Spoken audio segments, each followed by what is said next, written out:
But when he saw many of the Pharisees and Sadducees come to his baptism, he said unto them, O generation of vipers, who hath warned you to flee from the wrath to come?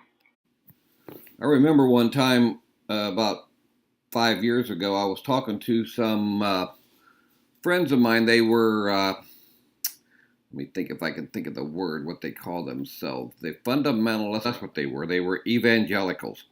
Okay. And I was talking to them, and I had spent a lot of time down at the pool talking to them over the years in Florida. And one day I asked them, I said, why does your God, Jesus, why did he call names?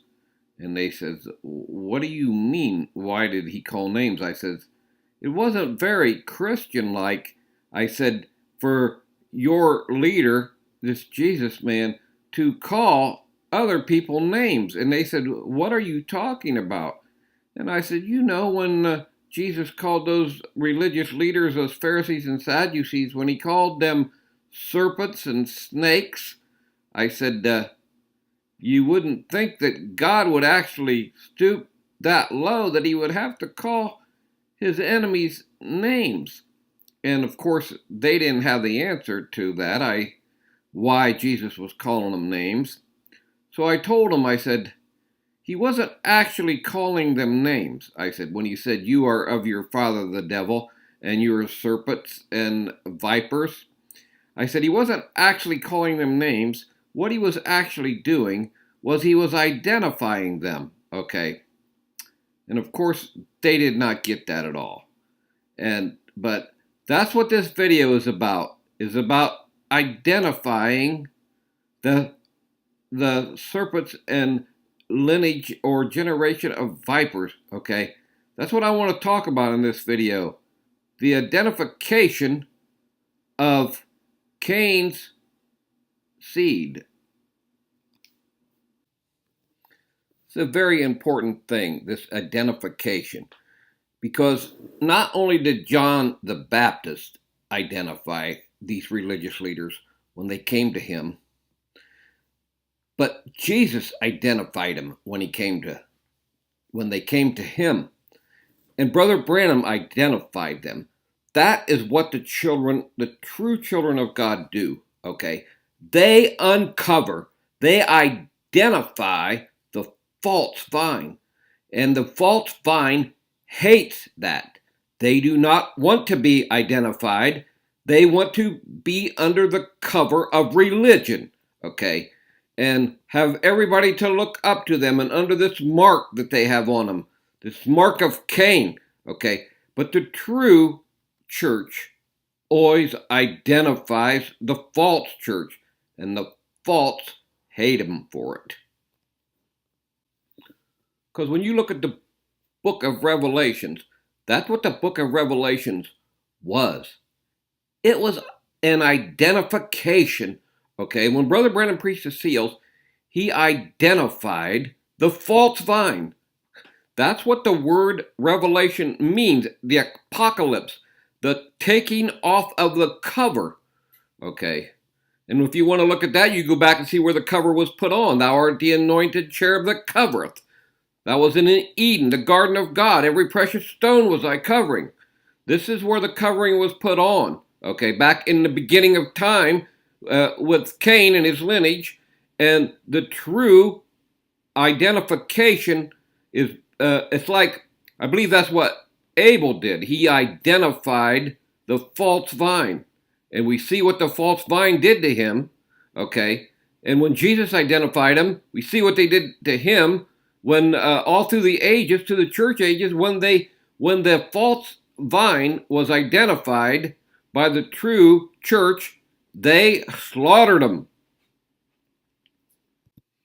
When those Pharisees and Sadducees came out to John's baptism, he said, "O generation of vipers." What he was saying was, who's warned? What are you doing here? What are you doing out here at my baptism? You didn't come to get baptized or to get saved or anything. You didn't come for that. Because he says, who has warned you to flee from the wrath to come? Who has told you to flee from the wrath to come? It's not God talking to you, because God don't talk to you, generation of vipers. He knew that. He identified him. Right off the bat, he identified him as soon as he came. He knew that God didn't warn them to come and get baptized. So he knew that they were there for another purpose. God's sons always identify the false vine. Look at Stephen, a spiritual man. Look how he identified him as he went down through time, through the Jewish time, and showed how that they rejected Moses when he first tried to deliver them when he was 40 years old. He showed those religious leaders, those Pharisees and Sadducees, how that all through history they rejected Moses. They wouldn't have him rule over them. How that the patriarchs sold Joseph, another spiritual man who's had dreams and seen visions and stuff, how that the patriarchs, the 12 patriarchs, sold Joseph into Egypt. And that was good of them. They wanted to kill him, their own brother, because he was spiritual. That's what we see in the message today.